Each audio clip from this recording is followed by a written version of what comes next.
Hi there, welcome back to Torment, Tides of Numenera, a voiced roleplay playthrough. A clever Nano.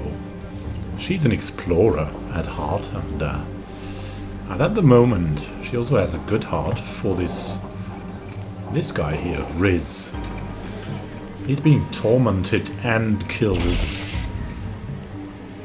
and it's really harsh.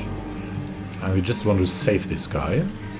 We've met Tybia, who is also interested in saving his friend, who is in here due to some shady dealings of Tybia. Let's have a look at our new companion, though. What can he do? He has a broadsword. He has a very low cipher limit. I've been asked about the cipher limit. So, it seems like a glaive. I think he's a glaive. Has got a limit of 1. And generally the nanos have a cipher limit of 3, which you can see here. He even has a shield, look at that, nice. So, what does he have? He has abilities, flex skill. Oh, alright, so he's no glaive, he's a jack. All trades and a sucker punch. That's very nice.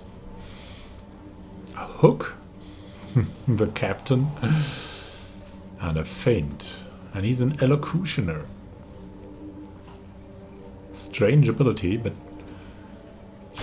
looking great. So we're basically a bunch of talkers here. Talkers and explorers. Look at that persuasion and deception. That's crazy good. Let's see what we can find out now.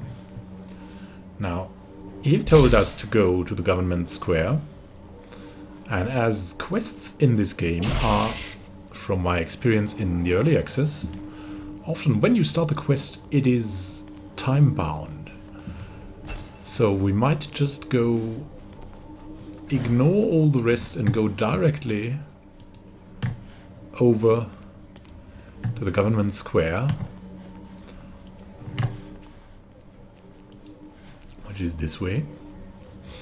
This way up. Look at this, nice. There's something. I'm really always interested in the symbols here, because in this game they sometimes really mean something. They repeat, like in good game design, you have that repeating in certain. For example, you would have military reliefs, and that's also something our explorer would notice, which is why we're doing this. Look at that. There's some kind of sleeping face here. Ayin, who knows? Let's have a look. All right. So what we're gonna do is we're talking to this guy, Sangolin. This merchant stand displays expensive clothing and finely wrought armor. And I'm sorry, I need to adapt. I have reinstalled the game to have access to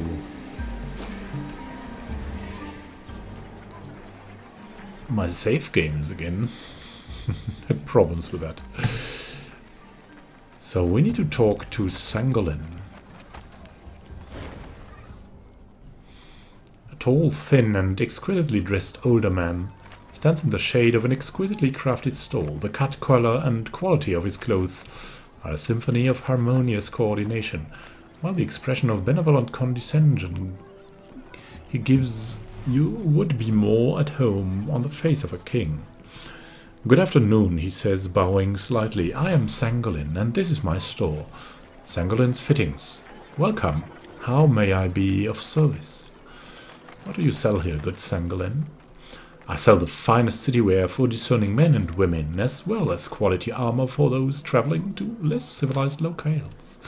Clears his throat and directs your attention to a well-dressed mannequin wearing the badge of a city official. Also, it is our honor to have been chosen to provide the city of Sagus Cliffs with the official badges worn by all properly credentialed city employees. You may trust in their trust in us. Quick fingers. I mean, we're not that quick, so I don't really know We're using quick fingers to steal that badge, but we need the badge to get access to the files. So we'll just make a little bit of conversation. We still need to find out, and he seems like genial enough.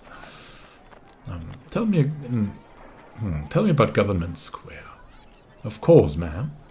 Puts a finger to his chin. Let me think. There's Council Tower just over there, and the Order of Truth. And you can't forget the Red Thicket, that walled courtyard on the edge of the square. Or are you curious about a fountain here?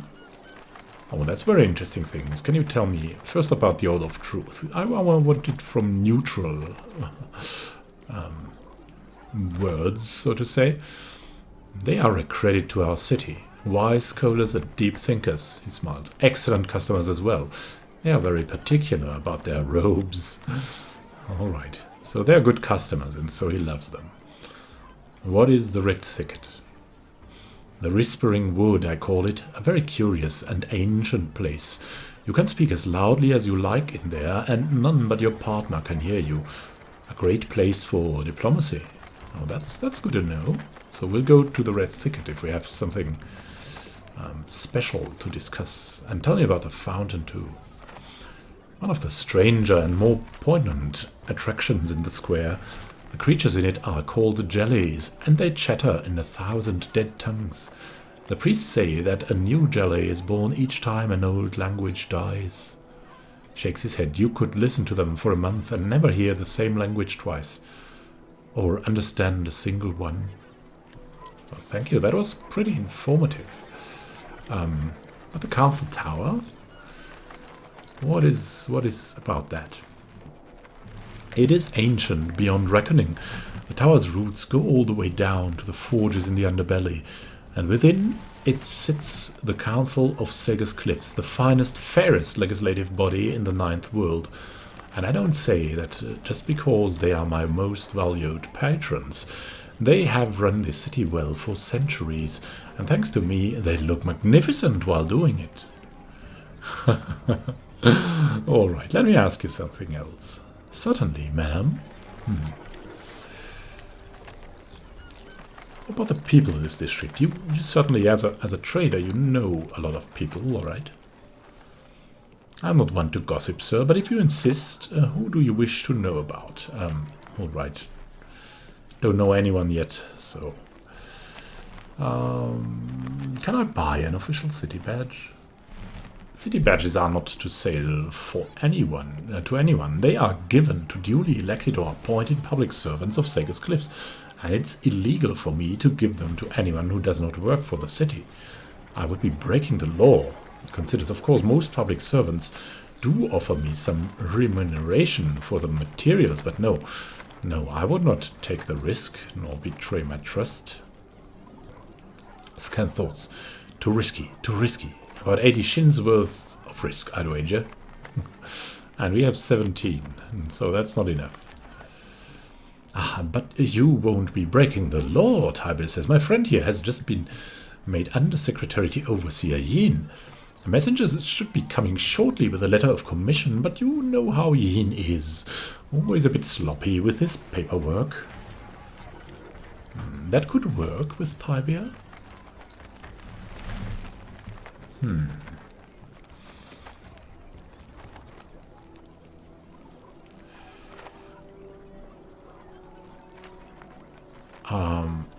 That's all right, Tybell. He'll hear soon enough. Sangolin, Yin's delay won't be a problem, will it? I mean, we're clever, so we're trying something here. He laughs softly. Friend, you are no city official. All those questions you ask me betray your ignorance. Oh, spreads his hands wide. I bear you no ill will, but I cannot simply give you a city official's badge.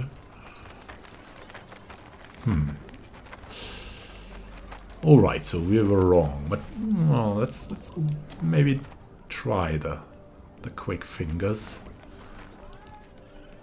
Someone sufficiently quick. Yeah, we need 100%, Tybell. Can you do that? Very nice. Success. Seeing what you're up to, Tybell distracts Sangolin by asking him about a beautiful waistcoat. When they are both turned away from you, you pluck the badge of the mannequin. Zanglin turns back to you just as you hide it. He suspects nothing. I'll remember that. Is that all for today? Can I interest you in our fine collection of armor, perhaps? We have the badge of office now. This metal badge was meant to be worn by a city official of Sega's Cliffs. It is inscribed with the seal of the Protectorate. Well, farewell and thank you. Of course. But he knows. So let's go over here and follow Tiberius' plan. What's about this statue? Stylized writing along the base of the statue reads, China the Great, struck of our chains. Now, what exactly did Tiber want us to do? So, he needs my help to get the materials for the forgery and deal with the authorities. Acquire an old stay of execution from the council clerk. From a notorious gangster, Cole Cardin. Interesting. So let's talk to the council clerk. Behind a lectern, a four-eyed, hairless mutant processes paper with balletic grace. He's endlessly snapping the elegant fingers of his left hand, and each time the air twists and shimmers, either disgorging a document to be processed or accepting one that is completed with his ink-stained right hand. Each of his eyes regards a distinct object, portals that are opening, preambles and recitals that must be reviewed, his own addenda that must be flawless. One eye twitches in your direction. Exaggerated scorn twists his mouth, and though his eyes remains fixed on your face, he gives no verbal acknowledgement. The closest he comes is a faint sigh. At last, after shunting a half-dozen more documents to some distant cubby, he condescends to speak. You must wait, of course, until council matters conclude. His quarter gaze leaves you, his face returns to his former equanimity, and he continues his work, which shows no evidence of slacking, let alone concluding. We could wait. I mean...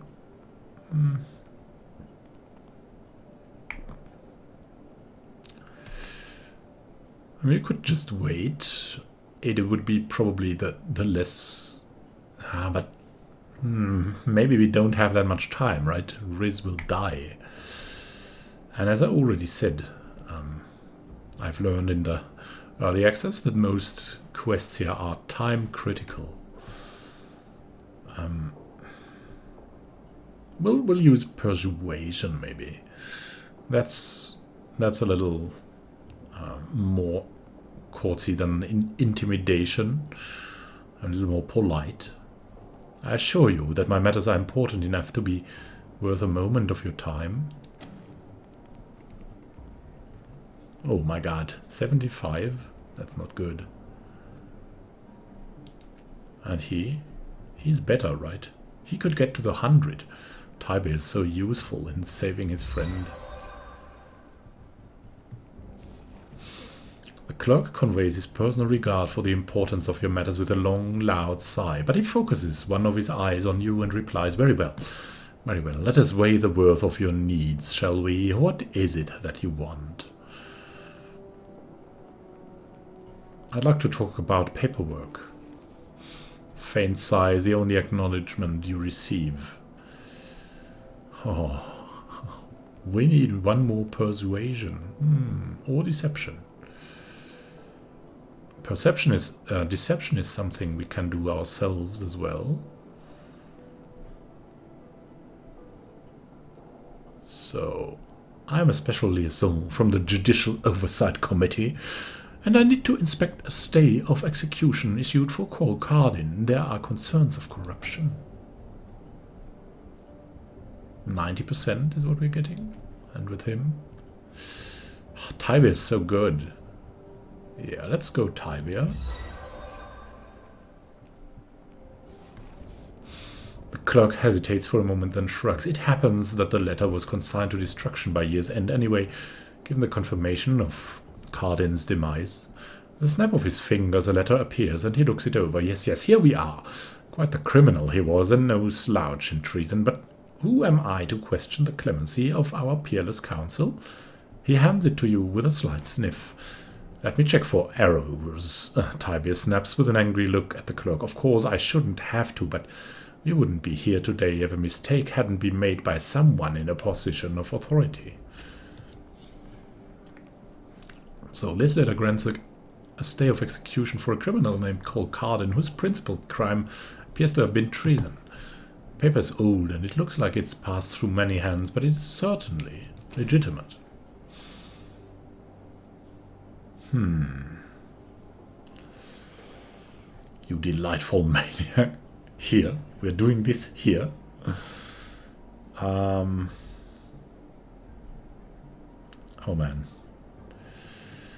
I'm not sure about... oh my god. Why are you... Well, that's the calmest choice, right? Let's try to keep our calm. Here, we're doing this here. Well, he murmurs, slapping the document on your back. I could commit fraud in a plush armchair behind a locked door.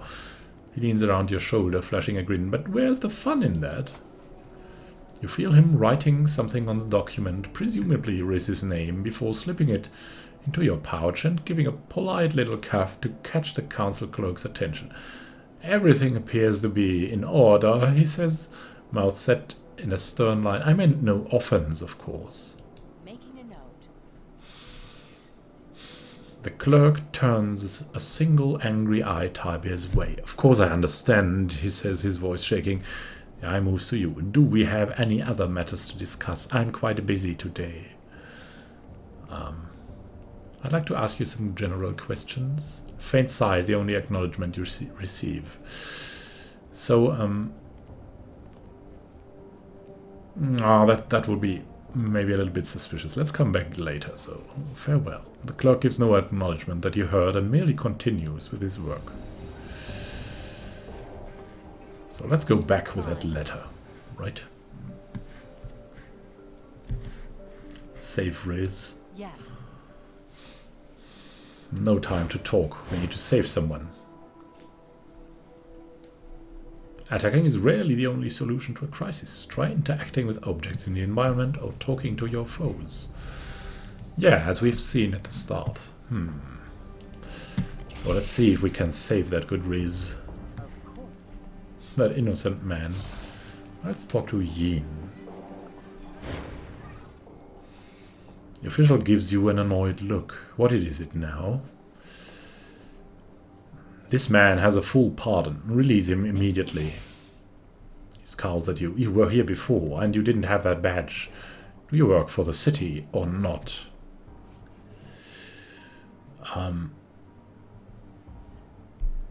I was undercover before, testing you. You did very well, but now I want this man released immediately. 100% is what we can reach. Yeah, we'll do that. Save Riz. Give it our all. Critical success even, so we get our points back. Yeah, he gives you a skeptical glance, then looks over the stay of execution, paying close attention to the signature. Finally he shrugs. Fine. One moment, he turns and calls to the levies. Unmake the death of the condemned and set him free. He is pardoned. Thank God we have saved him. This ritual. So cruel. Yin turns back to you and bows. There you are, ma'am. All taken care of. Oh, wait. He reaches into his robes and pulls out a smallish bundle. And here are his personal effects, which we were going to give to the poor. Avatrol leather jerkin. Ooh. That's usable by us. And a rapier. Looks very nice in general. Updated my journal. Nice. So, hey Riz. As the levies march off and the crowd disperses, Riz steadies himself, not quite recovered from his ordeal. Finally, he raises his head and focuses on you. You're the one who got me out of that nightmare, thank you, but where's that? His eyes settle on Tibia. There you are, you slippery bastard. Now where's the money? I went through that hell for nothing. Scanthol's the bastard left me out to dry. I know it. Wrist chokes with emotion. A whole day, Tibia. I spilled my guts up there for a whole day. Tibia steps back, spreading his hands. Yes, about the money. You see, Riz, I was hoping to get a reward for turning in the fellow who sold us that brandy without telling us about its secrets, but... But, Riz snarls, there's always a but when it comes to money, isn't there? I should have known. You only said you'd pay me so I wouldn't squeal on you, and you only saved my skin to save your own. He smacks his fists together. Now, am I going to have to fight through your friend to get to you, or are you going to step out from behind her and take it like a man? Oh, calm down. Calm down. We have saved you.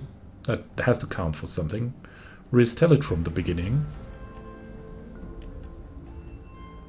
Indigo and blue? Whatever that means.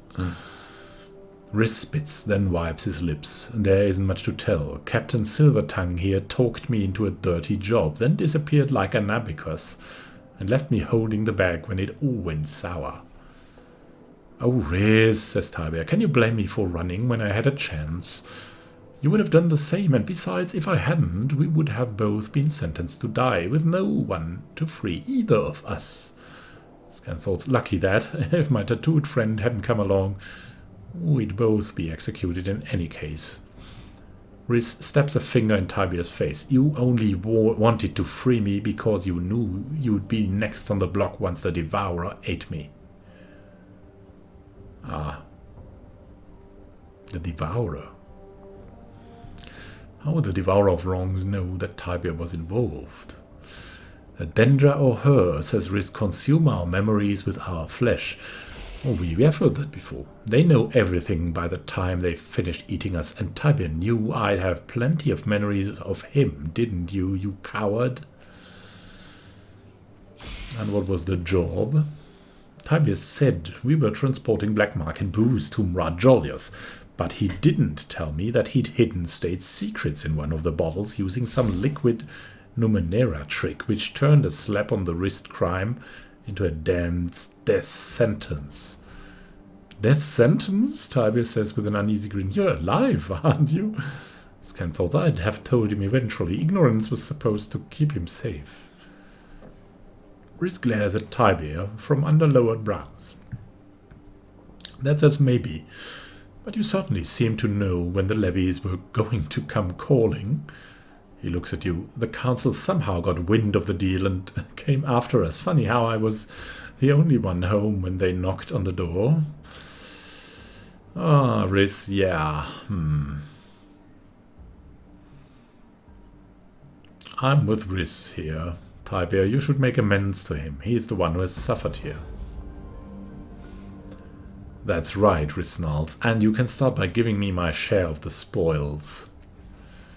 Riz, you don't know what you're talking about. I never got paid, I promise you.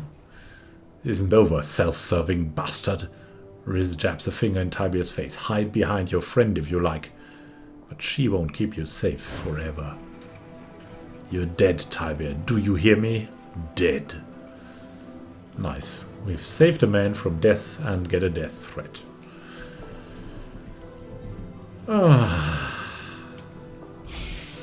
Good things. Good things. So, that was interesting. All right. Let's see. Let's see what we can do next. There's Prata here. I'd say we'll talk to her about the crystal chamber, the sarcophagus, to be able, if she would be able to help us repair it next time. For now, thank you for watching. Happy gaming to you, and see you in the next episode of Torment, Tides of Numenera. Happy gaming.